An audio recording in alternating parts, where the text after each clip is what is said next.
Ти много, 10 задачи на ден, деца, работа, домакинство, грижи, разбираемо.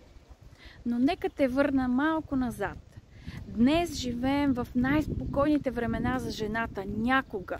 Само преди 100 години. Жената е трябвало да умеси хляба всяка сутрин, да запали фурната с дърва, за да го изпече, да преде, да тъче, за да направи плат, да шие дрехи за децата си, защото няма магазин, няма и онлайн поръчка, да работи на нивата, да гледа животните, да вари сапун, да лекува с билки, да пере на ръка.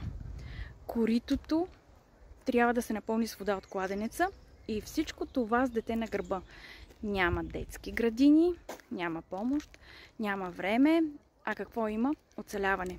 И въпреки всичко, тази жена е пяла. Наричала е, молила се е.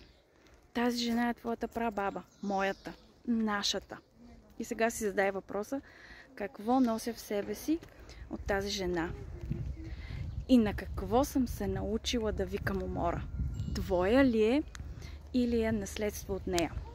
Какво мислите вие за съвременната жена и за това колко много задачи има тя сега? Споделете в коментар.